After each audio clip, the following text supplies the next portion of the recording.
तीन बहनों की लालची भाभी। करिश्मा, रेशमा और मनीषा तीन बहनें हैं। उनका एक भाई भी है, मयंक। मयंक अपनी बहनों को बहुत प्यार करता है, लेकिन मयंक की पत्नी सविता इस मामले में मयंक से बिल्कुल ही अलग है। वो अपनी ननदों का जितना बुरा कर सकती है उतना बुरा करती ही रहती है और अपनी ननदों पर हुक्म भी चलाती है।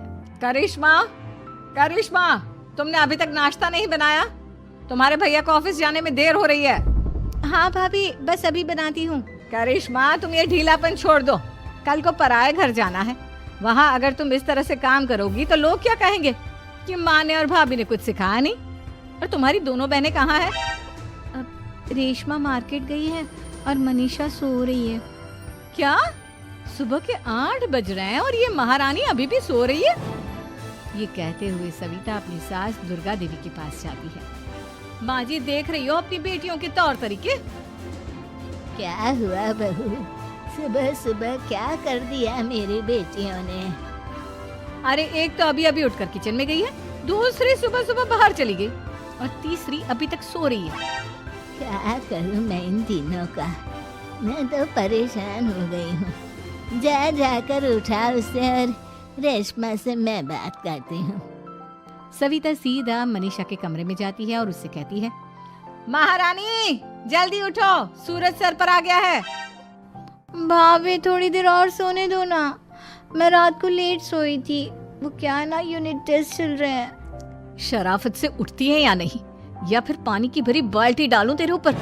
नहीं भाभी, मुझे बिस्तर में नहीं नहाना, उठती हूँ मैं। मनीषा जल्दी से उठकर बाथरूम में चली जाती है।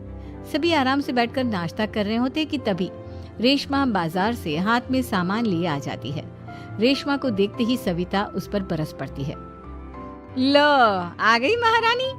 ऐसा भी क्या सामान लाना था जो सुबह आंख मलते ही बाजार की तरफ रवाना हो गई?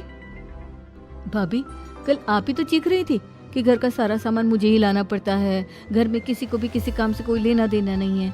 अब मैं बाजार जाकर सामान ले आई तो आपको इस बात से भी तकलीफ हो रही है? देख रही हो माँ जी, अपनी बेटी की जुबान कैंची से भी तेज चलती है। और मयंक, आप तो कुछ कहेंगे नहीं अपनी लाडली बहन को? रेशमा, अपनी भाभी से ऐसे बात नहीं करते। चलो माफी मांगो। भैया, मैं क्यों माफी मांगू? आप भाभी से बोलिए ना कि हम पर कम हुक्म चलाया करे। हम इस घर की बेटियां हैं और आपकी पत्नी की ननद है, नौकरानी नहीं। लो कर लो बात। इनकी भलाई के लिए कुछ भी बोलो तो इन्हें बुरा लग जाता है। इस घर में यही इज्जत है मेरी। देख लो माँ जी, आपकी बेटी किस लहजे में मुझसे बात कर रही है। सविता वहाँ से चली जाती है। मयंक को बहुत गुस्सा आता है, वो भी वहाँ से चला जाता है। फिर करिश्मा रेशमा को समझाती है। रेशमा, तुम्हें भाभी से माफी मांग लेनी चाहिए थी ना। लेकिन दीदी, मैंने कुछ किया ही नहीं, तो मैं माफी क्यों मांगू? हाँ करिश्मा दीदी, रेशमा दीदी जैसे ही घर में आई भाभी ही उन पर चिल्ला रही थी।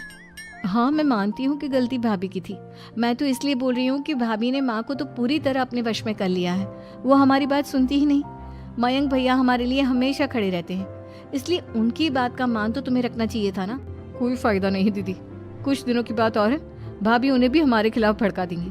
फिर वो भी माँ की तरह हमारी किसी बात का विश्वास नहीं करेंगे। इसी तरह सविता अपनी तीनों ननदों को किसी न किसी बात पर परेशान करती रहती थी। एक दिन मयंक अपनी तीनों बहनों के लिए गिफ्ट लाया। क्या रेशमा, ये तुम्हारे लिए हार का सेट। रेशमा, तुम्हारे लिए सुंदर सी ड्रेस। और मनीषा, तुम्हें किताबें पसंद है ना, तुम्हारे लिए किताबें लाया हूँ। थैंक यू भैया। थैंक यू भैया। थैंक यू भैया।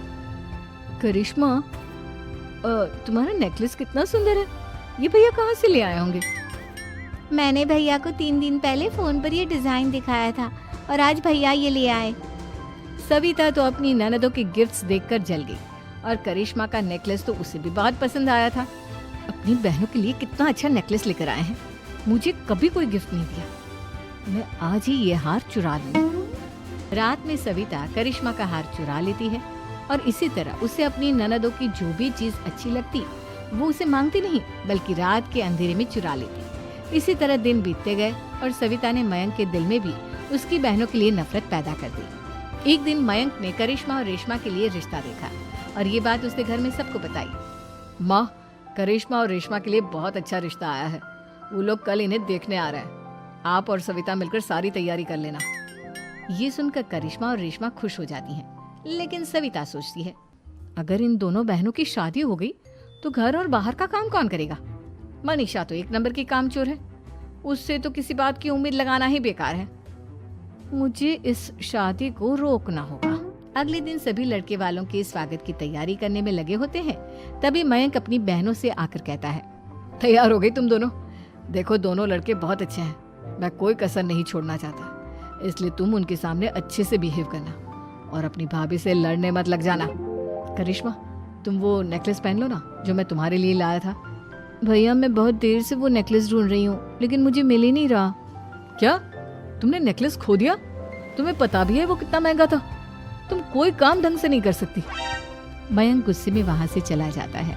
थोड़ी देर बाद लड़के वाले भी आ जाते हैं। वो दोनों बहनों को पसंद कर लेते हैं और रिश्ता पक्का हो जाता है। लेकिन सविता के दिमाग में तो कुछ और ही खिचड़ी पक रही थी।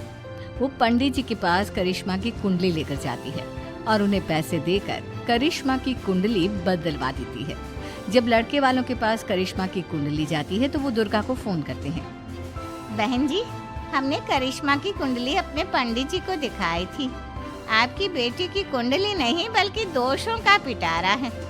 देखिए, मैं और मेरे पति इन सब बातों में बहुत विश्वास करते हैं, इसलिए हम आपकी बेटी से अपने बेटे की शादी नहीं करा सकते। इस तरह करिश्मा का रिश्ता टूट जाता है और सभी घर वालों को बहुत दुख होता है। अब कविता सोचती है, चलो करिश्मा का तो रिश्ता टूट गया, अब रेशमा का भी रिश्ता तोड़ना है। क्या करूं? अब सविता आवाज बदलकर किसी अननोन नंबर से रेशमा के होने वाले ससुराल में फोन करती है। हेलो, मैं कौन हूँ कौन नहीं ये आपके लिए जानना जरूरी नहीं। बस इतना सुन लो कि रेशमा का 2 साल से किसी के साथ अफेयर चल रहा है। बस रेशमा का रिश्ता तोड़वाने के लिए सविता का इतना कहना काफी था। अब रेशमा का भी रिश्ता टूट गया। मयंक और दुर्गा देवी ने रेशमा को खूब खरी खोटी सुनाई और उससे बार बार उस लड़के के बारे में पूछने लगे। आप दोनों मुझे क्यों परेशान कर रहे हो? अरे कोई लड़का होगा मेरी लाइफ में तो मैं बताऊंगी ना, जब कोई है ही नहीं तो कहाँ से लाऊं मैं कोई लड़का? तो तेरे होने वाले ससुराल वालों को फोन किसने किया था? माँ मैं नहीं जानती किसने फोन किया था, मैं सच कह रही हूँ। मैं तो पहले ही कह रही थी इसकी लगाम खींच कर रखो, लेकिन मेरी सुनता ही कौन है। आप चुप रहिए भाभी, ये सब आपका ही किया धरा है। अब तीनों बहनों को विश्वास हो जाता है कि ये सब उनकी भाभी ही कर रही है। तीनों बहनें अपनी भाभी को सबक सिखाने के लिए एक वकील कर लेती है और घर में हिस्सा मांगना। देखो भैया, माँ बाप की जायदाद में जितना बेटों का हक होता है उतना ही बेटियों का, इसलिए इस घर के 4 हिस्से होंगे और हमें अपना हिस्सा चाहिए। मैंने तुम्हारे लिए क्या क्या नहीं किया और तुम इस घर में हिस्सा मांग रही हो? भैया, आप और माँ हम बहनों की कोई बात नहीं सुनते हो और भाभी हमारी शादी नहीं होने देगी क्योंकि उन्हें लगता है कि आप हमारी शादी में ज्यादा पैसा लगाओगे और उन्हें हम जैसी फ्री की नौकरानी कहाँ मिलेगी। तो हम भाभी के साथ तो रह नहीं सकते, हम बहनों को अपना हिस्सा चाहिए।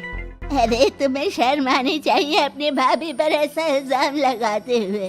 वो तुम्हारे बारे में कितना सोचती है। हाँ माँ, भाभी हमारे बारे में बहुत सोचती है। दिन रात बस यही सोचती रहती है कि किस तरह से अपनी तीनों ननदों को परेशान करूं और कभी मुझे पढ़ने भी नहीं देती। दोनों बहनों का रिश्ता भी तो इन्होंने ही तोड़वाया है और रात में हमारे कमरे में आकर हमारी चीजें भी चुराती हैं। इसी तरह सविता की तीनों ननदें अपनी बात पर अड़ी रही। अब कोर्ट में तारीख भी शुरू हो गई। जब सविता को लगा कि उसकी तीनों ननद इतनी आसानी से नहीं मानने वाली, तो उसने अपने पति और सास को सारी सच्चाई बता दी और अपनी तीनों ननद से माफी मांगी। मयंक और दुर्गा को भी अपनी गलती का एहसास हो गया। अब सविता खुद करिश्मा और रेशमा के लिए अच्छा रिश्ता ढूंढती है और उनकी शादी करती है।